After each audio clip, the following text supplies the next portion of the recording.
غازہ کے معصوم لاچار اور بے بس ماں باپ، بے آسرا بیواؤں، سہاگنوں، نومولود بچوں، خاص طور پر وہ معصوم جن کے پیدائش کے سرٹیفکیٹ سے پہلے موت کا پروانہ جاری ہوا، اور زخموں میں چور نوجوانوں مگر بلند حوصلے اور پختہ ایمان کے مالک فلسطین کے باسیوں سے مخاطب ہوں کہ پاکستان سے ان کی بہن انہیں عقیدت بھرا سلام کہتی ہے اور عرض کرتی ہے کہ میری بہن بھائیوں، جس طرح آپ بے بس ہو کے آپ کے پاس کھانے کو کچھ نہیں، مریضوں کے علاج کے لیے ادویات نہیں، میتوں کو دفنانے کے لیے کفن نہیں، ایسے ہی میرے پاس آپ کے حق میں آواز بلند کرنے کے لیے زبان نہیں، ہمت نہیں، حوصلہ نہیں، اور وہ الفاظ نہیں جو آپ کے دکھوں کا مداوع کر سکیں، وہ طاقت نہیں کہ عالمی استعماری قوتوں کے دروبام ہلا سکے، ہاں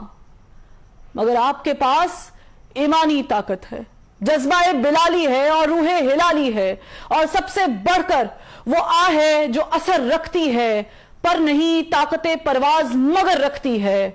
آسمان کا سینہ چیر سکتی ہے، اوج ثریا کی بلندیوں پر پرواز کرتے ہوئے عرش معلی پر دستک دے سکتی ہے، اور اللہ تعالیٰ کو یہ بتا سکتی ہے کہ دنیا میں موجود 2 ارب مسلمان چند ملین یہودیوں کا محاصرہ نہیں کر سکتے، باطل کی قوت کو ایمانی جذبے سے پچھاڑ نہیں سکتے،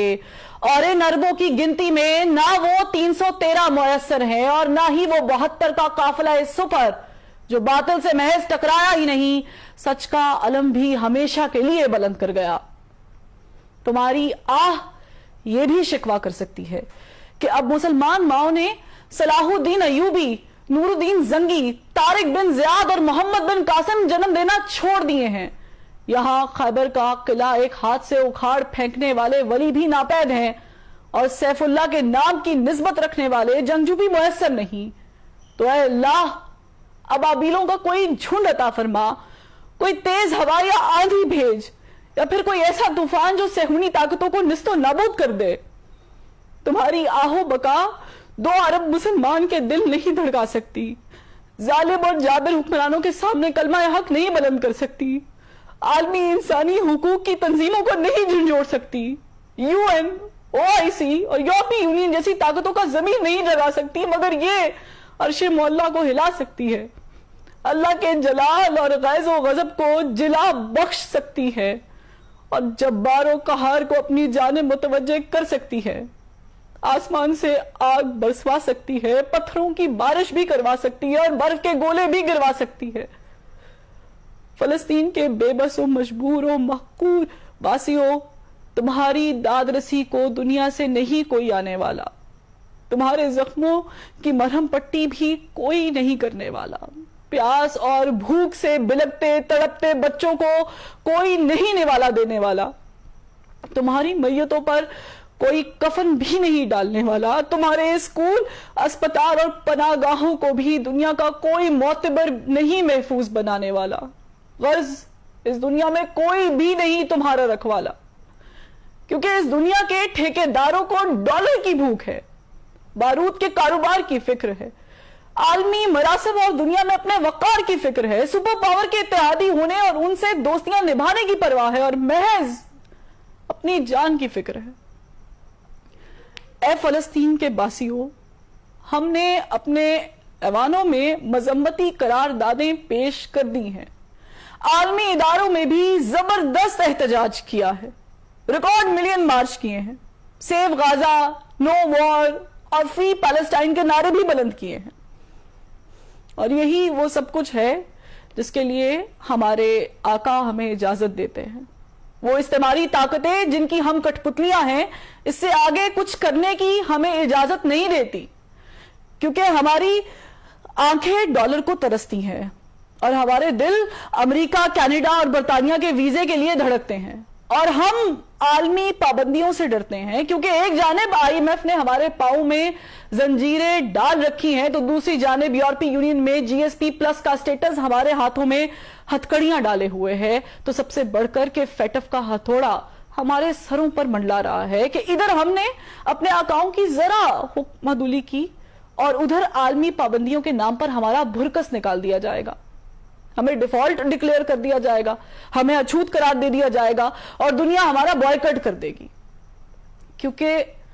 ہمارے جسم پر قید ہے, جذبات پہ زنجیریں ہیں, فکر محبوس ہے, گفتار پہ تعزیریں ہیں,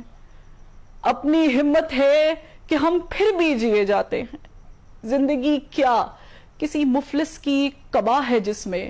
ہر گھڑی درد کے پیوند لگے جاتے ہیں. اے فلسطین کے باسیوں, آج ہماری حالت افریقہ میں معصوم بچے کے فوٹو اتارنے والے کیمرامین کیون کارٹر جیسی ہے, کہ جس نے موت کا شکار ہوتے اس بچے کی محض تصویر بنانے کا انتظار کیا اور اس کے لیے گدھ کو اس کا جسم نوچنے دیا.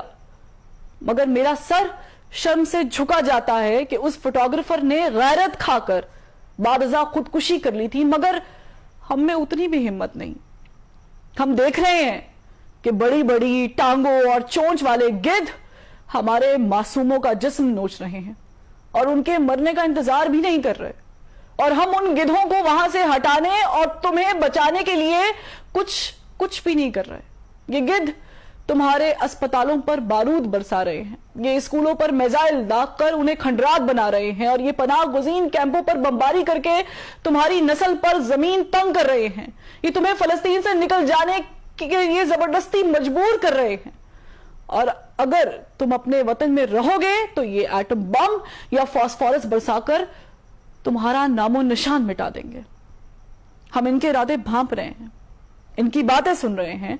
اور ان کی حرکتیں بھی نوٹ کر رہے ہیں. حیرت کی بات یہ ہے کہ ہمارے پاس ٹینک ہے, میزائل ہیں, راکٹ ہیں, بم ہیں اور بارود بھی ہے, مگر وہ جذبہ ایمانی نہیں ہے کہ باطل سے ٹکرا جائے. کبھی ہم میں بھی ایسے لیڈر تھے جنہوں نے دشت تو دشت دریا بھی نہ چھوڑے, بحر ظلمات میں بھی دوڑا دیے گھوڑے. آج نہ دریا ہے ہماری راہ میں حائل, نہ سمندر, نہ صحرا, نہ گھوڑے چاہیے, نہ زرہ چاہیے اور نہ ہی تلواریں. آج بس جذبہ ایمانی چاہیے, مگر اے غازہ کے باسیوں, جذبہ ہمارے پاس نہیں,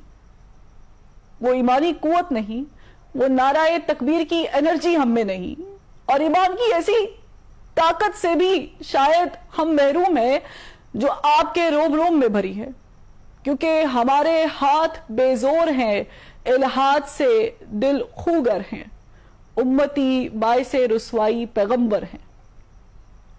اے غزہ کے باسیوں, میرا دل رنجور ہے, میرا دماغ شل ہے اور میری زبان گنگ ہے.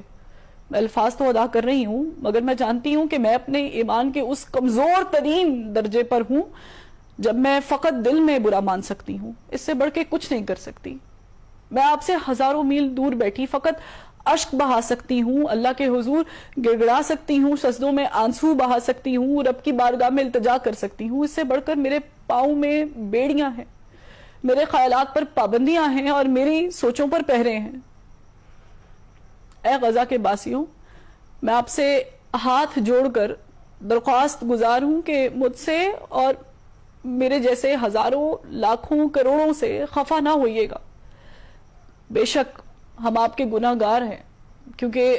آپ کے مجرموں کو دیکھ کر اپنی آنکھیں موندے ہوئے ہیں, مگر ہماری مجبوری سمجھ کر معاف کر دیجئے گا.